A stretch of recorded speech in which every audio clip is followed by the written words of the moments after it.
Bonjour à tous, bienvenue sur François pour ce nouvel entretien essentiel pour lequel nous recevons Nicolas Vidal. Bonjour. Bonjour. Vous êtes journaliste, entrepreneur de médias, fondateur de Putsch Média et auteur de Média Le Grand Errement aux éditions Hugo et compagnie, oui, dans la collection Alerte.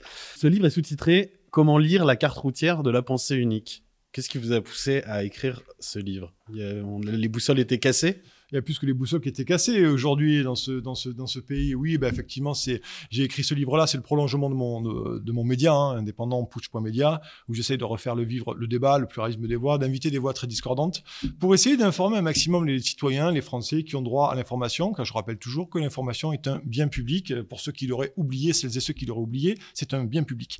Et je me suis dit, à un moment donné, je parle des Gilets jaunes assez longuement, parce que c'est un point central, c'est un point de clivage, et un point pivot même, la cheville ouvrière finalement d'une autre émergence culturelle, je le crois. Et les Gilets jaunes, quand je commence à aller sur les premiers ronds-points, on est le 18 novembre 2018, j'entends déjà Merdia. Et je me dis, Merdia, quand même, c'est très symbolique comme mot, c'est explosif même pour des Français qui n'aspirent à rien, si ce n'est à vivre sereinement et paisiblement, et qui se retrouvent sur les ronds-points pour crier leur colère. Et là, je entends parler de Merdia, et on me pose souvent la question quand j'arrive sur les ronds-points, qui êtes-vous ? C'est-à-dire, quel média êtes-vous ? Et donc là, on m'a dit, j'espère que vous n'êtes pas tous les médias qu'on connaît. Donc, je me décline mon identité. Et donc, j'ai pu effectivement avoir des rapports avec les Gilets jaunes. Mais plus largement, je me suis rendu compte de ce point de départ je voulais expliquer, analyser et donner les clés ou la boussole, pour reprendre votre expression, de cette fameuse carte routière de la pensée autorisée, de la pensée unique. J'aurais pu ajouter la pensée unique après d'ailleurs. Et voilà un peu dans ce livre, j'explique en 4 grandes étapes, à mon avis, ce qui a fait ce grand errement des médias. Pourquoi, à un moment donné, certains grands médias, alors là, une nouvelle fois, j'insiste, mais je cadre toujours mon propos. Quand je parle des médias, ne croyons pas que c'est un grand panier où je mets tous les journalistes dans leur ensemble. C'est les grands médias mainstream, certains grands médias nationaux et surtout les célèbres éditorialistes. Je ne parle pas de grands, je préfère célèbres, c'est mieux, je trouve, qui étaient des faiseurs de rois pendant 20, 30 ans, et qui, depuis 5 ans, ils marquent le pas, et on voit qu'il y a eu une sécession de certains grands médias avec une partie de la population, on l'avait avec les Gilets jaunes notamment, et pas qu'avec les Gilets jaunes d'ailleurs. Et il y a eu 4 grandes étapes, voilà, mais je pense qu'on risque de l'aborder dans cet entretien. Ouais, alors avant ça, je voudrais juste revenir sur le nom de Putsch. Vous n'avez pas peur d'être taxé de sédition c'est à la mode en ce moment avec la tribune des militaires, l'appel qu'avait Francis Lalanne aussi dans nos colonnes lui a valu ce reproche, alors que ce n'était pas l'objet de son appel, du moins pas directement. Putsch, ça s'inscrit dans un contexte pacifique ou oui, c'est un contexte pacifique. Le débat est pacifique, me semble-t-il. Mais vous savez, quand il s'agit du champ lexical, de l'ignominie, de l'indignité, les gens sont extrêmement avantagés là-dessus. Et on a beaucoup d'idées sur comment on peut disqualifier l'adversaire. Non, Putsch, concrètement, dès le début, c'est pour un moment donné pour essayer de secouer l'ordre culturel établi. J'y ajouterai l'ordre politique établi, mais toujours sous le regard, le prisme des idées, le débat. Dire, il n'est pas là pour faire de la faction. Et puis, vous savez, quand les gens voient Putsch, au début, on m'a toujours dit, je suis de tous les bords et de tous les extrêmes. Certains, ils voient le rouge, voyez-vous, soviétique, ou d'autres, ils voient une espèce de couleur antifa, ou je ne sais quoi. Non, concrètement, pour être beaucoup plus modeste et plus clair là-dessus, Putsch, c'est simplement un média où j'invite à peu près toutes les voix. On essaie de traiter tous les sujets à la hauteur de nos moyens, parce qu'on est, je suis un média indépendant avec très très peu de monde, mais finalement, on se rend compte qu'on essaye de faire ce pluralisme des voix qui a disparu, et je ne suis pas encarté dans ma ligne éditoriale, je reçois à peu près tout le monde, de tous les bords politiques, que ce soit politique, culturel, de société. J'aime bien faire parler les gens pour donner des points de vue à nos lecteurs et aux téléspectateurs de manière à ce qu'ils se fassent leur propre idée. Parce que vous savez, je pars d'un postulat très simple et je crois qu'il n'est pas forcément partagé. Le postulat, c'est que je ne prends pas les lecteurs pour des cons. Tout simplement. C'est-à-dire que je ne dis pas, voilà, je vais éviter d'inviter telle ou telle personne parce que peut-être que diffuser ces idées, ça pourrait donner justement des mauvaises idées à mes lecteurs. Non, j'estime que les Français sont des gens responsables. Moi, j'aime beaucoup le terme de bon sens populaire. Aujourd'hui, c'est décrier le bon sens populaire. Alors, toujours pareil, je n'idéalise pas le peuple. Il faut être très clair là-dessus, mais il y a un bon sens populaire, que ça déplaise ou non, il y a un bon sens populaire, et j'estime que les gens sont en capacité aujourd'hui dans les médias de trier le bon grain de livret et de pouvoir leur faire leur propre idée selon leurs aspirations et selon leurs idées, même parfois peut-être leur faire changer d'idée ou d'avis sur des grands sujets fondamentaux qui attendent et qui occupent notre nation aujourd'hui. Et du coup, pour ceux qui ont du mal à le situer, en dehors du pluralisme que vous revendiquez, on a bien compris, Putsch Média, ça se veut pas partisan ou penché d'un côté de l'échiquier politique. Non, Non. C'est une très bonne question, effectivement. Il y a la partie Putsch Média, où j'invite toutes les voix. Voilà, je vais pas me dire, il y a toute une série. Moi, je n'ai pas de liste noire chez Putsch, par exemple. Vous savez, il y a des listes noires, c'est un intermédiaire. Moi, je n'ai pas de liste noire. Bien entendu, je choisis les gens. Mon boulot de journaliste, c'est d'aller choisir une série de voix qui me semblent intéressantes. Après, bien entendu, avoir lu les bouquins, hein, parce que parfois, ça aussi, c'est un peu, ça se perd. Après avoir lu les livres, et je me dis, bah, tiens, ou alors un homme politique, une femme politique. Mais je reçois vraiment tous les bords sur ma chaîne YouTube Putsch Live. Et vous verrez, l'hémisphère est très, très large. Le cadre est très, très large de mes invités. Même, je le dis souvent, il y a des gens que je reçois, je suis pas du tout d'accord avec eux. Mais quand je suis sur ma chaîne ou dans mon média, je ne suis pas un procureur. Je ne suis pas là pour essayer d'apporter la bonne parole ou essayer de tordre finalement les torts, les bons torts de mes téléspectateurs ou de mes invités. Après, moi, j'ai ma partie éditorialiste. Je suis éditorialiste dans un média chez RT France, dans la chaîne Info RT France, et là, je défends des idées, bien entendu. Mais je ne le fais pas forcément dans mon média, parce que si je le faisais, il y a des gens que je n'inviterais pas. Les gens qui seraient en désaccord avec moi sur les questions centrales, je ne les inviterai pas, alors que je reçois des gens qui sont bien opposés à mes idées. Mon but, c'est d'inviter ces gens-là pour que les gens puissent se faire leur propre idée. Le libre arbitre, c'est pas compliqué de comprendre qu'il y a un libre arbitre et laisser le droit aux gens, leur dénier le droit d'avoir un libre arbitre. Voilà, donc il y a deux parties. Il y a le média Putsch Média, la chaîne YouTube, et moi en tant qu'éditorialiste, où là, je prends position sur des sujets différents, mais pas tous les sujets. Deux sujets en particulier, et les autres, après, je les laisse aux autres. Mais dans le choix de vos invités, de vos sujets, etc., le pluralisme, c'est pas donner 50% à la vérité et 50% à son opposé. Il y a forcément une dimension de choix. Bien sûr. D'ailleurs, dans le livre, vous égratignez sévèrement Pauline de Malherbe qui explique que son rôle dans une interview n'est pas de dire le vrai. Alors vous la réduisez en poussière. Enfin, en tout cas, son discours, ce n'est pas. Oui, je n'attaque personne à dominer. C'est pas mon propos. C'est sur le traitement journalistique de dire de se parer, de se draper dans la vertu de la vérité. Vous l'avez très bien dit, il n'y a pas de vérité. Bien entendu, moi, j'ai des convictions en tant qu'éditorialiste, mais je le répète une nouvelle fois, je peux inviter, et surtout, ça m'amuse, moi, d'inviter des gens qui sont pas du tout d'accord avec moi, qui partagent pas mes opinions. Mais quand je les reçois, je leur demande pas à un moment donné, je les attaque pas, je les laisse exprimer, je leur pose des questions, bien entendu, et puis moi, même en tant que citoyen, ça me permet aussi de réfléchir sur mes convictions. Peut-être que parfois, elles sont excessives, comme tout le monde, et ça me permet aussi, vous savez, de se frotter les cervelles les unes contre les autres. C'est ça le débat. Je suis pas là en procureur pour juger, attaquer et finalement mettre en place un guet-apens pour mes invités. C'est pas le but, c'est pas le propos, parce que sinon on n'en tire rien et c'est pas intéressant pour le débat. Oui, ce que je voulais dire, c'est qu'il y avait aussi, on peut aussi se draper dans le pluralisme et se lier. Tomber dans un piège qui est une espèce de relativisme où finalement on invite la fameuse phrase de 50% pour Hitler et pour les Juifs. Pardon pour le point Godwin, mais vous voyez oui. dire, il y a quand même une dimension de votre part éditoriale dans le choix de vos invités, etc. Bien sûr, mais une nouvelle fois, j'ai l'impression que c'est une idée de plus en plus difficile à accepter et à anticiper, à appréhender, je dirais même. Mais très sincèrement, je le répète. D'ailleurs, je renvoie les auditeurs et les téléspectateurs de François sur la liste des invités. J'ai quand même plus de 1000 interviews sur Putsch Média, donc je laisse le soin à ceux qui veulent passer du temps à aller faire un espèce de petit sondage.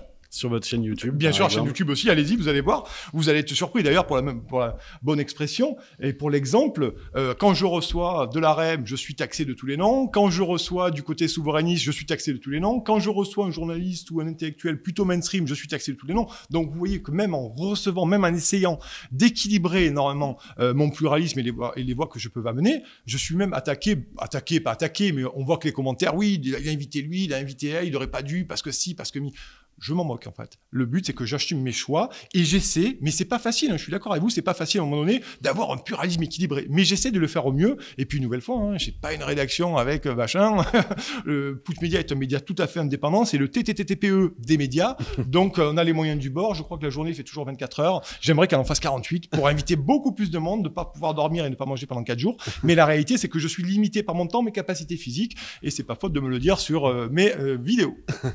J'aimerais qu'on revienne sur les gilets jaunes que vous avez déjà évoqué comme un point de bascule dans le rapport des Français aux médias, qui est peut-être venu achever un processus déjà ancien, puisque vous remontez aussi dans le livre à l'unanimisme, par exemple, sur les questions européennes des médias, alors que les Français étaient beaucoup plus partagés.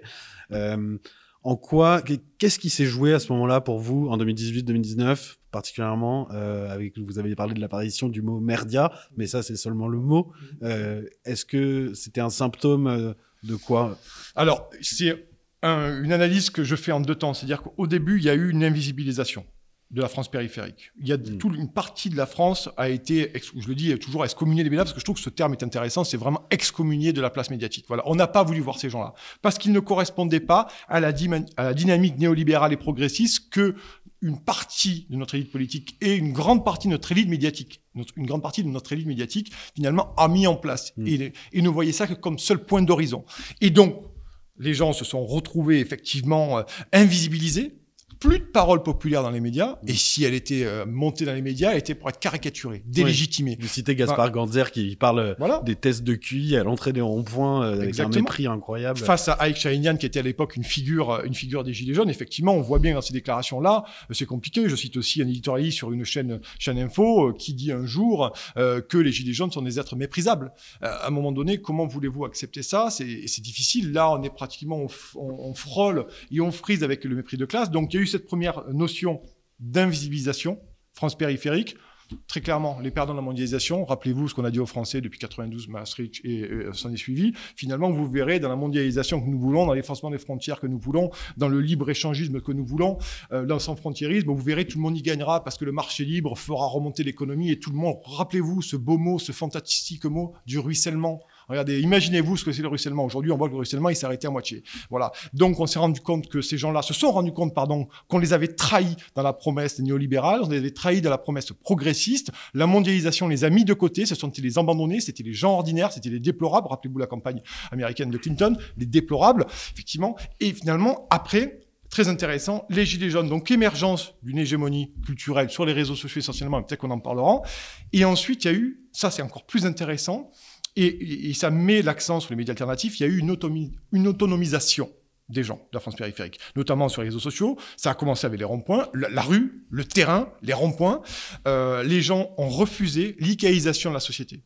Ils ont refusé l'ICAïsation de la société, l'hédonisme finalement qu'on leur a imposé, parce que je continue à penser qu'on a abruti les gens pendant 20 ans, avec la télévision, des jeux finalement, pour faire passer plus en douceur. Vous savez, quand vous voulez faire prendre un médicament à un enfant, vous le mélangez dans la purée, ça passe beaucoup mieux que si vous lui mettez de force dans la bouche. Et là, ça s'est passé pareil. Mais vous vous contredisez alors, puisque vous dites que les gens sont capables de réfléchir par eux-mêmes, et vous dites qu'à la fois qu'ils ont été victimes d'un abrutissement organisé. Vous avez raison. Quand je parle effectivement de l'abrutissement, je parle sur les années 2000, avant les Gilets jaunes. Tout ce laps de temps entre 2000 et 2018.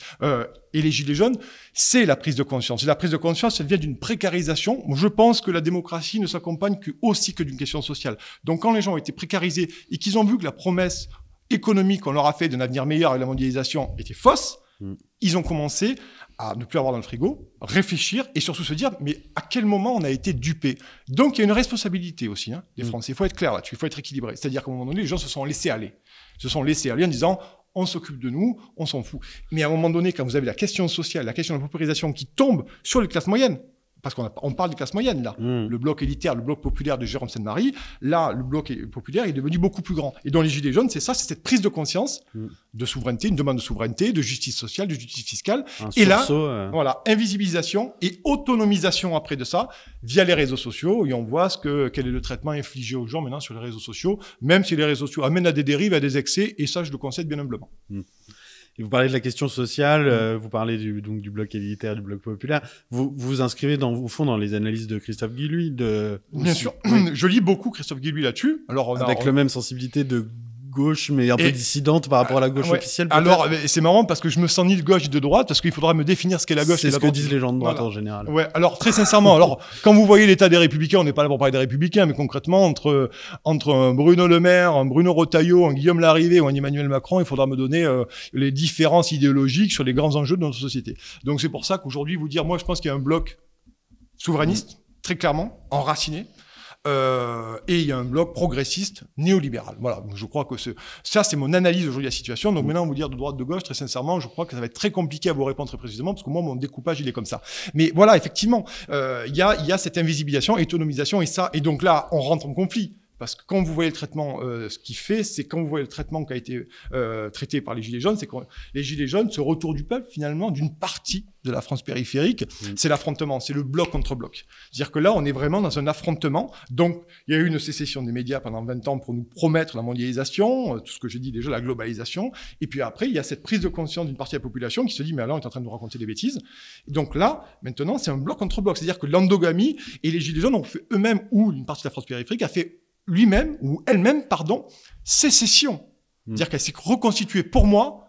Elle a pris conscience d'elle-même. Et aujourd'hui, ces gens-là ne s'excusent plus de ce qu'ils sont. C'est-à-dire qu'ils ont leur identité en bandoulière, leur conviction en bandoulière, et c'est pour ça qu'il y a des perditions, et je le dis, c'est la thèse que je défends. Pour moi, les grands médias d'information ont perdu le monopole, justement, de cette même information, dont vous avez les médias alternatifs. On pourrait divaguer et gloser sur le mot alternatif, mais c'est ça qui s'est passé. Donc, il y a eu une fuite, finalement, des gens vers une autre information. Voilà. Et on continue. C'est ce bloc-là, cet affrontement-là que j'essaye d'expliquer avec, je finis là-dessus, Maastricht, Union européenne tout le temps. Vous avez le traité constitutionnel 2005, d'accord.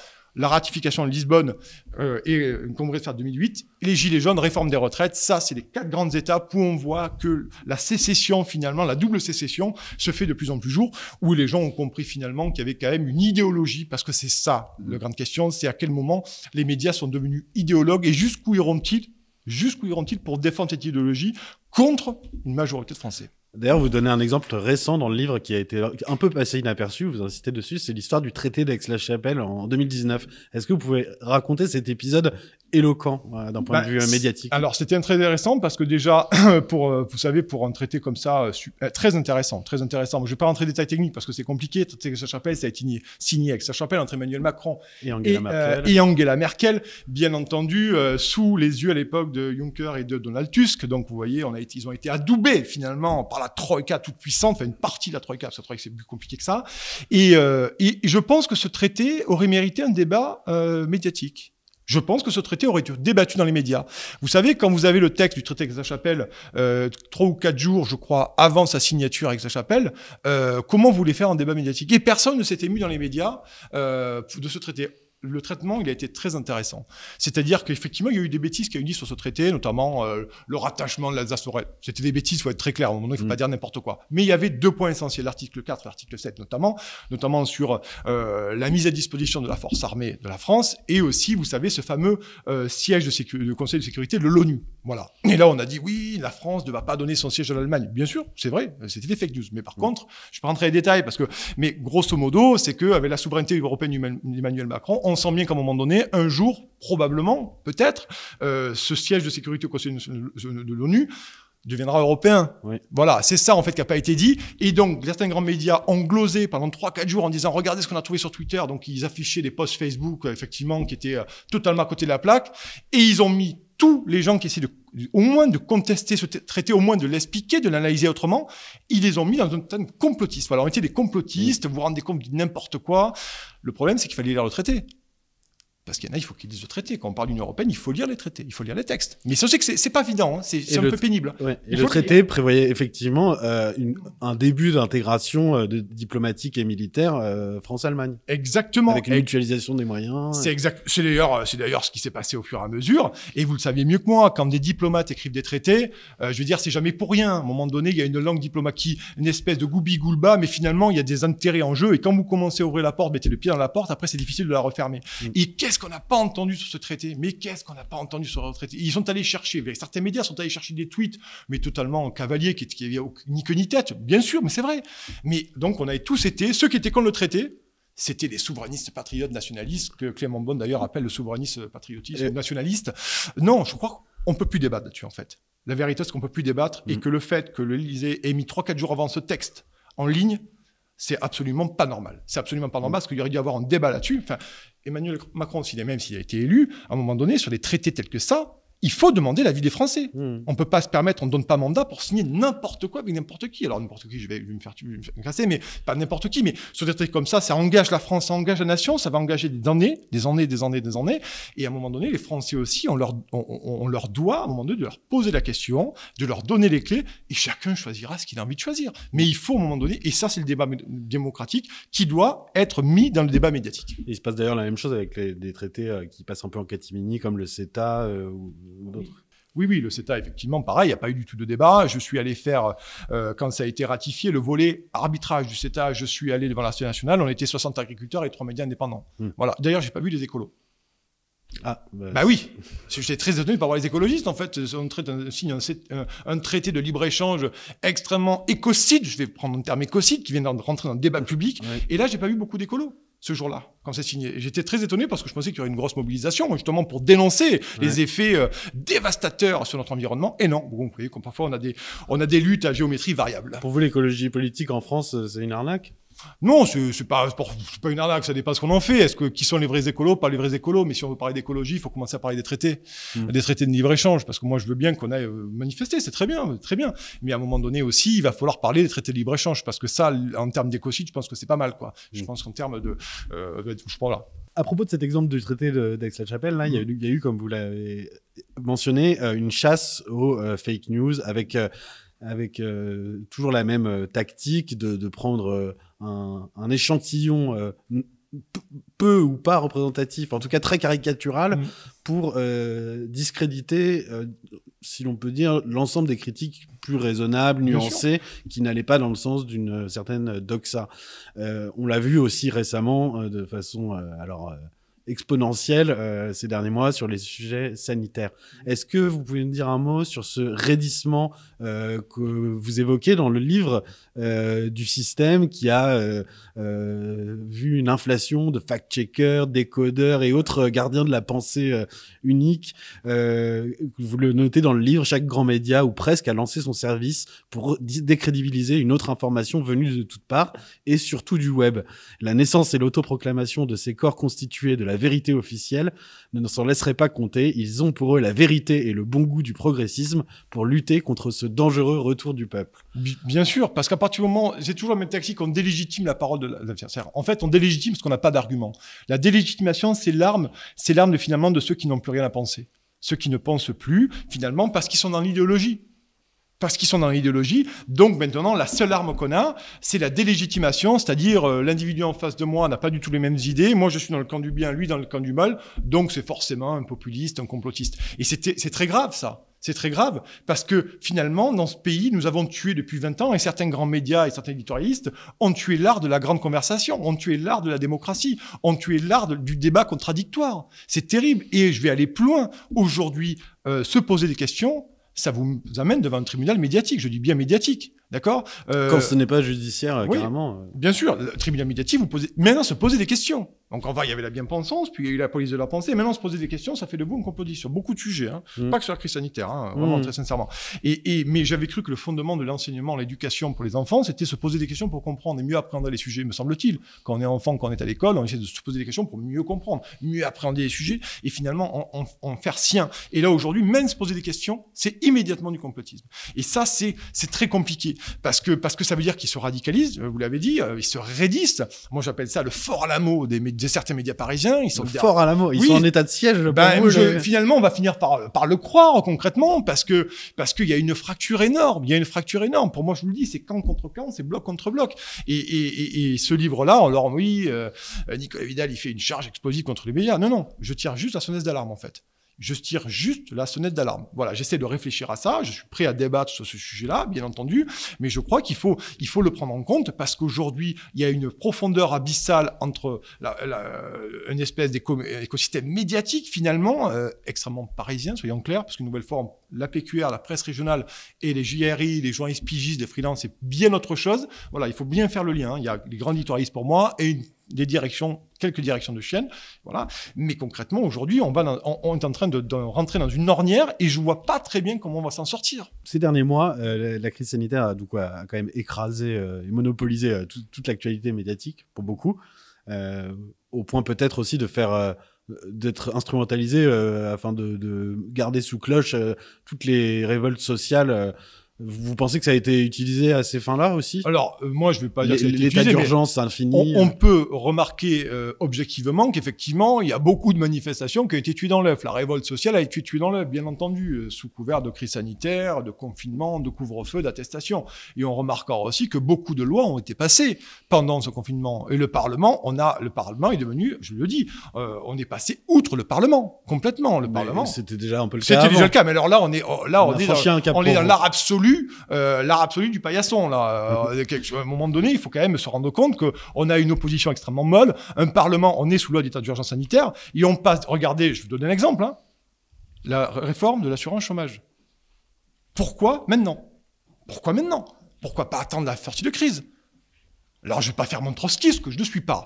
Mais je me dis quand même, il est quand même étonnant qu'on soit dans une loi d'état d'urgence sanitaire. On a une situation explosive socialement, économiquement, et non, on fait passer, finalement, cette réforme de l'assurance chômage qui va plonger plus d'un jour. Lu le rapport de l'UNEDIC qui est effrayant. Le rapport de l'UNEDIC, il faut le dire, hein, c'est pas du complotisme, c'est le rapport de l'UNEDIC. Hein. Rappelons que, donc, au 1er juillet, un nouveau mode de calcul des allocations entre en vigueur et que, pour beaucoup de gens, ils seront perdants.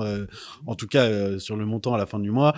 On leur vend qu'ils seront gagnants avec des allocations plus étalées dans le temps, etc. Mais les calculs sont pas bons pour reprendre oui, mais bien entendu, c'est évident. Et la question toujours qui se pose, c'est pourquoi maintenant? Et on se rend bien compte. Il y avait un très bon papier de Marianne il y a quelques mois qui disait que Macron était un néolibéral autoritaire. Et je suis je crois vraiment ce papier. Je l'ai trouvé très brillant, très bien écrit, parce que c'est ça finalement, c'est une course en avant. Et la crise sanitaire, vous l'avez dit, a été aussi. Ça a permis à Emmanuel Macron de mettre en place son projet. Rappelez-vous, hein, c'est mon projet, c'est notre projet. Enfin, bon, apparemment, c'est 20% des Français.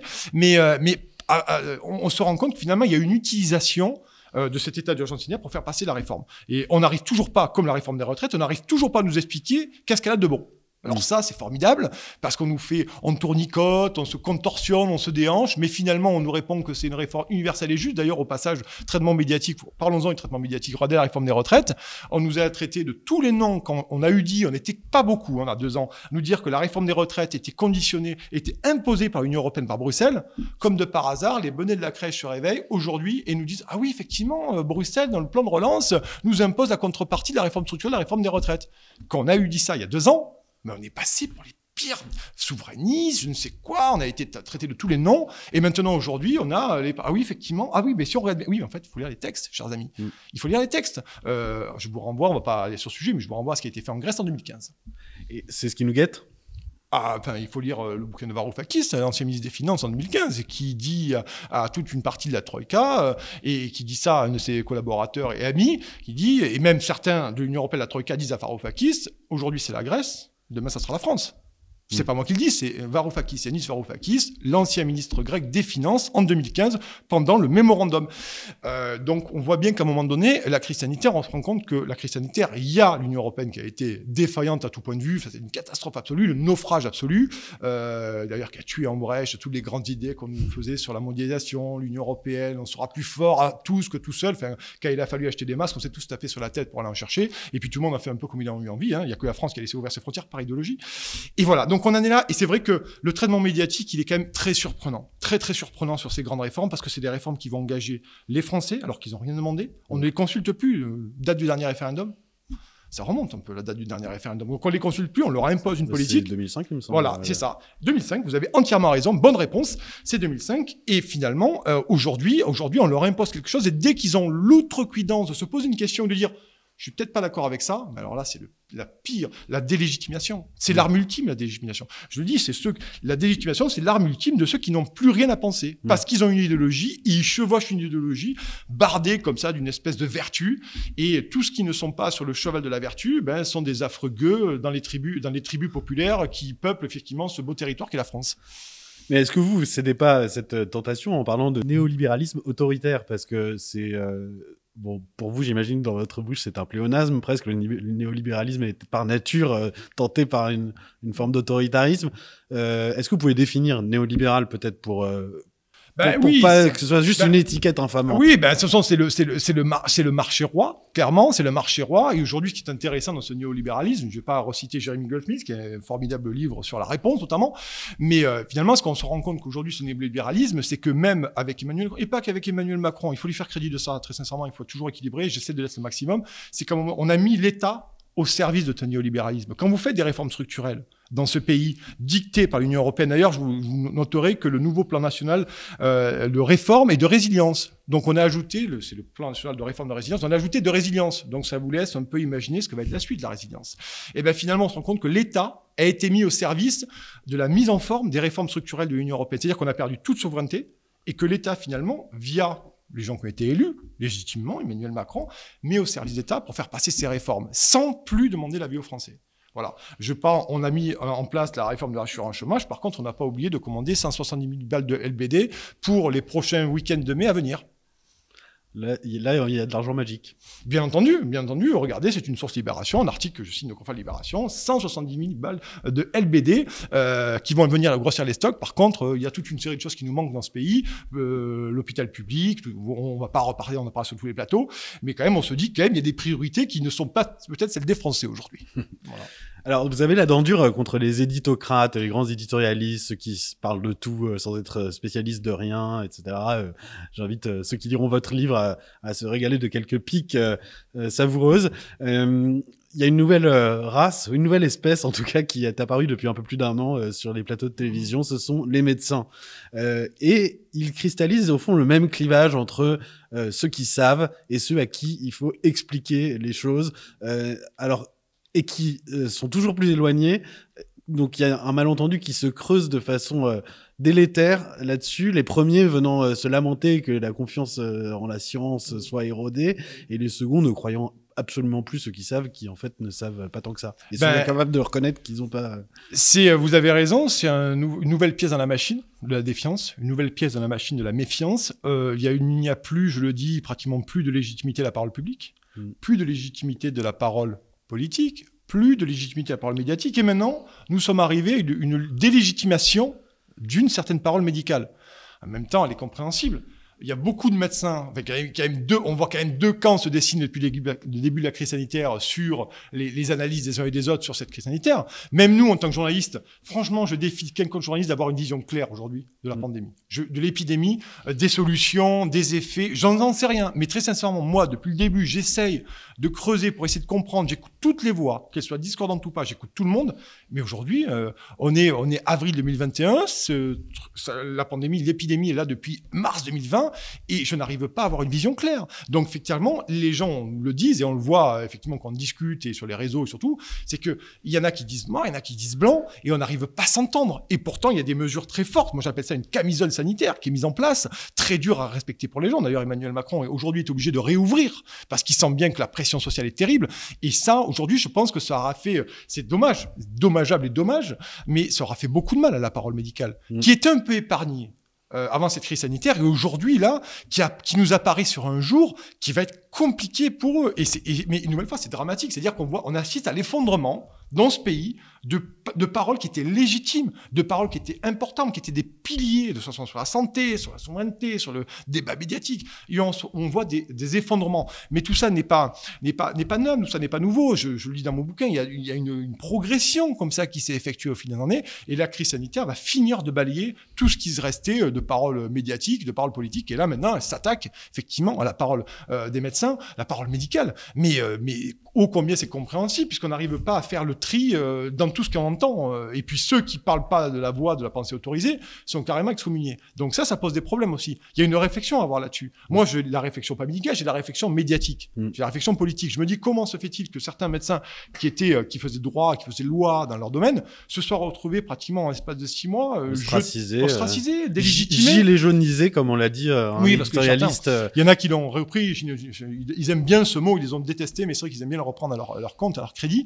Et c'est vrai que ça, c'est une vraie question. Je me pose vraiment la question de savoir comment on a pu ostraciser ces gens. Pourquoi on n'a pas eu, par exemple, je sais pas, c'est possible, mais sur une grande chaîne, un soir, un débat Raoult face à Gilbert Doré ou à Desfrécy. Pourquoi on n'aurait pas eu ce débat? Ils vous répondront que le professeur Raoult a toujours refusé de débattre.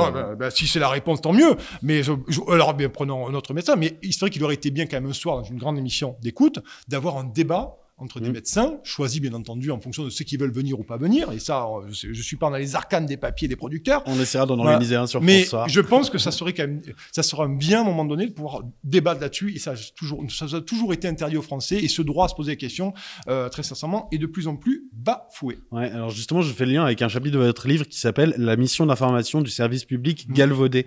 Je pense notamment à une émission du service public de la télévision qui n'a jamais invité de voix, entre guillemets, dissidente, etc. De mémoire, depuis un peu plus d'1 an, il y a dû avoir André Comte-Sponville, qui est un philosophe, qui n'est même pas médecin, mais qui a un discours intéressant et qui contestait le fait de faire de la santé la valeur suprême.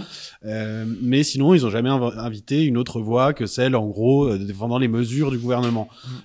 C'est quand même un problème. Vous distinguez, vous, dans votre critique des médias, les problèmes liés au privé et au secteur public? Fondamentalement, puisque les chaînes privées, on va dire qu'il faut qu'elles le fassent, finalement, mais elles sont pas obligées. Une chaîne privée fait ce qu'elle veut, elle invite qu'elle veut, finalement. On va dire que c'est de la déontologie. Elle est quand même soumise aux règles du CSA dans le cadre de la politique. Mais vous avez raison, et notamment dans les élections. Mais par contre, en service public, c'est un devoir. Et là, c'est plus la même chose. C'est un devoir. Donc, on ne peut pas refuser aux Français ce débat pluraliste. Et sur une chaîne de service public, effectivement, quelle qu'elle soit, ça pose vraiment des problèmes.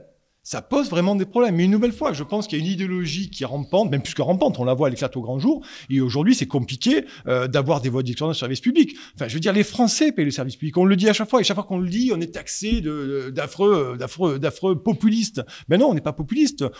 Je le répète, l'information est un bien de service public. C'est un bien public. Je sais pas, il y a des gens qui l'ont oublié, c'est un bien public. Je ne parlerai même pas de la charte de Munich, mais peu importe. Vous en parlez dans le livre. Oui, j'en parle. Et je l'ai publié parce que je pense qu'il faut quand même un peu la relire de temps en temps. C'est bien de temps en temps, de façon ponctuelle, de relire la charte de Munich de temps en temps. Mais je veux dire, l'information est un bien public. Donc si le service public, on n'a pas le droit d'avoir un débat pluraliste et des voix qui sont pas d'accord les unes avec les autres.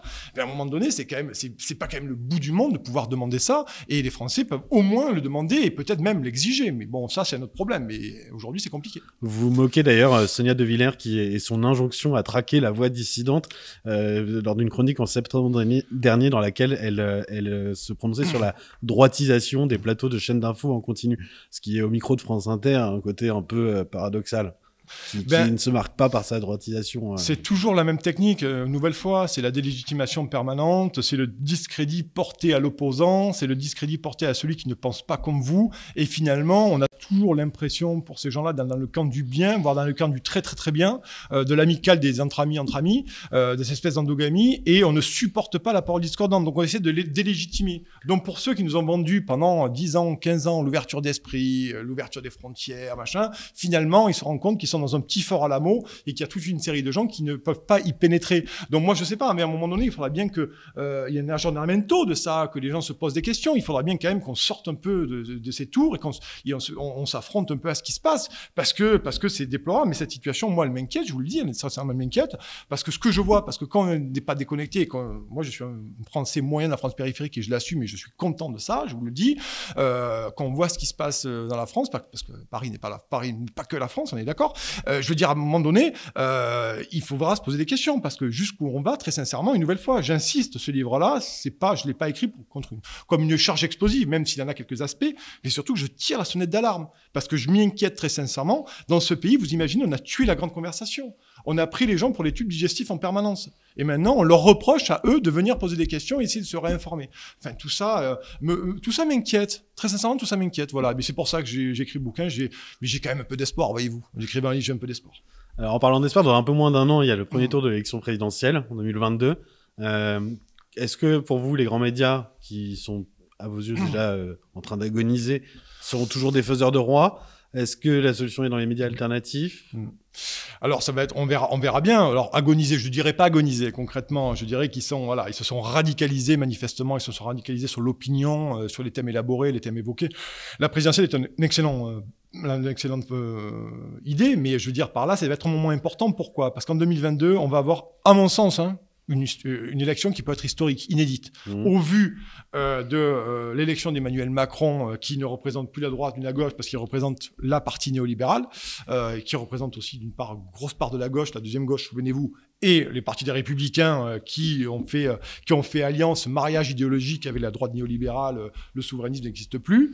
Tout le monde se réclame du gaullisme, puis tout le monde l'a oublié finalement, quelque part. Comme le disait Henri Guénaud sur votre site. Exactement, j'ai reçu Henri Guénaud là-dessus d'ailleurs, voilà, il y avait une très bonne conversation là-dessus. Et on se rend compte que finalement, il va y avoir un duel, mais moi je suis pas convaincu qu'Emmanuel Macron soit en capacité de se représenter. C'est pas Nicolas Villa qui le dit, c'est lui qui l'a dit chez Brut en 2000, rappelez-vous, en 2020, décembre. Parce qu'il va justement devoir accélérer sur les réformes. Donc déjà, de façon assez sibylline. Il a dit, je ne serais peut-être pas en situation de me représenter. Exactement. Alors, on savait pas s'il voulait dire qu'il serait comme François Hollande, empêché simplement d'être candidat, ou si carrément les élections seraient reportées. Oui, parce qu'Emmanuel Macron, il a une feuille de route extrêmement claire. Il y avait la réforme des retraites, la réforme de l'assurance chômage. Donc la réforme de l'assurance chômage, chargé, bravo, on s'est fait. Allez hop, ça s'est emballé. Au revoir, il n'y a plus rien à voir. Et puis maintenant, il y aura la réforme des retraites. Ça va être compliqué pour la faire passer. Mais concrètement, il va falloir encore serrer la vis parce que Bruxelles demande encore, ou on envoie encore nos plans de financement à Bruxelles qui doivent être acceptés. C'est vraiment l'élève qui va au tableau. Enfin, c'est absolument la scandale. facture du quoi qu'il en coûte. Oui, la facture du quoi qu'il en coûte, c'est surtout qu'est-ce qui va en coûter pour les gens. Et finalement, si Emmanuel Macron n'est pas en capacité, puisque très sincèrement, les prochaines semaines vont être socialement très explosives, on le voit, il y a déjà un appel pour le 1er mai, enfin, il y a beaucoup d'appels qui se mettent, et puis les gens vont se retrouver dans la plus grande précarité. Emmanuel Macron, s'il peut pas se représenter, à un moment donné, il faudra le remplacer. Mais quand je dis le remplacer, il est remplacé par quelqu'un qui partage les mêmes valeurs que lui, qui aura la même feuille de route que lui. Oui, donc au fond, voilà. c'est pas tant une question de personne que de C'est exactement là où je voulais en venir. C'est pas tellement une question de personne, c'est une question de candidat qui va mettre en place un projet. Voilà. Donc là, on voit venir Édouard Philippe. Édouard Philippe arrive comme ça en toile de fond, on commence à inviter dans les médias, on va avoir le côté famille, le côté plus intime, on voit bien le traitement médiatique. On voit bien le traitement médiatique qui va se mettre en place. Les gens, on commence à nous servir Édouard Philippe, que si Emmanuel Macron doit chuter, hop, il y aura Édouard Philippe. Et donc finalement, c'est pas tellement que Emmanuel Macron est le candidat des médias, c'est les médias mettent en avant un candidat qui va respecter la feuille de route de cette endogamie, de cette mondialisation dont la plupart des élites journalistiques et politiques bénéficient. Et plus largement les 1%, enfin plus largement les 1% finalement qui bénéficient de la mondialisation parce qu'ils ont les moyens de pouvoir aller dans cette mondialisation, voyager, toute une série de choses, bénéficier de ça, alors que la plupart des Français y perdent. Et c'est d'ailleurs ce que appelle Michel les élites kérosène, que j'adore, ceux qui font le tour du monde en permanence et qui viennent nous faire des leçons de morale sur le plateau télé. À Davos, en jet privé sur les... Voilà, en Davos, ou les week-ends à l'étranger, ou mettre les enfants dans des grandes écoles privées, lycées français à l'autre bout de la planète, et qui nous expliquent que l'enseignement est une chance et qu'on va mettre beaucoup de moyens dans l'enseignement public, alors que déjà les enfants sont déjà bien loin des établissements privés. Ce que j'appelle l'endogamie, ça. Alors, les médias indépendants et les réseaux sociaux forment un contrepoids quand même de plus en plus fort à ce grand errement des médias que vous décrivez. Est-ce que j'aurais deux bémols quand même à vous opposer là-dessus? Je vous en prie. Faites. C'est que, à mes yeux, il y aurait deux pièges peut-être dans lesquels ils peuvent tomber. Le premier, c'est d'être anti par principe, donc de prendre le contre-pied systématique. Or, l'inverse le contre-pied d'une erreur n'est pas nécessairement la vérité. Et le deuxième risque qu'on peut vous opposer, c'est le glissement vers une archipélisation toujours plus grande, où chacun vit dans sa bulle, sa communauté, son média, ses biais, ce qu'il veut entendre, et puis finalement rien n'avance. Mais vous avez entièrement raison. Mais à partir du moment où vous offrez plus de pluralisme des voix dont on a parlé longuement de cette émission, vous avez forcément des espèces de cellules qui sont en train de monter sur les réseaux sociaux et qui aspirent à vivre dans l'entre-soi. Aussi d'idées sur le site, sur Facebook, sur les réseaux sociaux, vous avez des pages Facebook d'extrême gauche, d'extrême droite, de droite conservatrice, ou d'idées un peu plus anarcho, machin et tout. C'est normal, puisque vous retrouvez pas ça dans les grands médias. Puisque vous retrouvez ça dans les grands médias, les gens finalement créent le média, ou du moins l'agrégat de Facebook, ou l'agrégat numérique dans lequel ils se reconnaissent, bien entendu. Et en plus, ça enferme énormément, parce que vous avez raison, ça enferme aussi les gens. C'est-à-dire qu'ils ne sont qu'avec des gens avec lesquels ils sont d'accord. Et tous qui sont en dehors de cette bulle numérique sont eux aussi des affreux populistes. Donc ça, mais c'est normal, parce que si vous offrez pas un pluralisme des voix où tout le monde peut se reconnaître et tout le monde peut entendre une voix différente, finalement, vous allez vers le terme est très bon, vous allez vers une archipélisation. Excusez-moi, archipélisation, je fais beaucoup de plateaux, je suis désolé. Mais finalement, des tribus numériques. Voilà, pour être plus clair et plus simple à dire, tribus numériques. Mais c'est vrai, vous avez raison là-dessus. Et c'est ça qui est grave.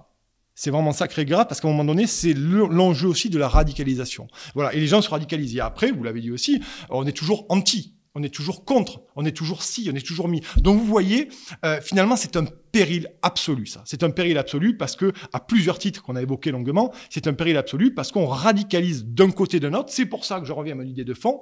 On est camp contre camp aujourd'hui. Et en France, c'est très grave de dire ça, camp contre camp. Il ne faut pas dire ça. Il faut justement, à un moment donné, il faut une allégeance, une communauté nationale et pouvoir débattre. Mais si on arrête de couper les robinets partout et qu'en plus, on vient bloquer sur les réseaux sociaux des pages qui seraient dissidentes, c'est compliqué. C'est compliqué. Et moi, je le souhaite pas. Mais c'est pour ça que je fais ce livre, pour essayer peut-être d'expliquer, de décrypter et à mon petit niveau, et essayer d'amener quelques réponses pour essayer de retrouver un peu de sérénité. Mais très sincèrement, aujourd'hui, je suis très inquiet. Oui. Mais donc, toutes ces petites bulles, il faut qu'elles se trouvent un prolongement dans le réel. Ben oui, alors le but c'est qu'elles sont déjà dans la réelle parce qu'elles sont sur le terrain. C'est pas des médias faits, mais ça a démocratisé. Alors peut-être à tort, mais les réseaux sociaux ont démocratisé aussi des idées, qu'elles soient extrêmes ou pas. Là, je ne discute pas du fond des idées, je discute de la forme. Voilà. Et je pense que toutes ces petites tribus numériques, finalement, on trouve dans ce qu'elles sont des alliés ou du moins une concordance, une concomitance d'idées. Mais ça ne fait plus le débat, ça. Ça fait des espèces de tribus numériques, mais hermétiques entre elles. Et là, vous perdez absolument la communauté nationale, l'allégeance à une légitimité de la parole publique, politique, médiatique, médicale aussi.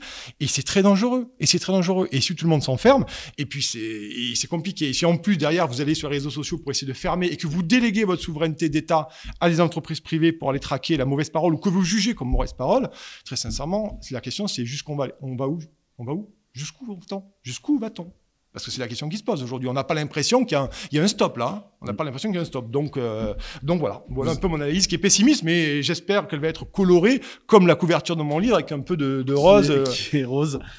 On espère aussi que vous trouverez un sillon d'espérance dans ce paysage qui est marqué du coup par un grand errement, un grand déboussolement.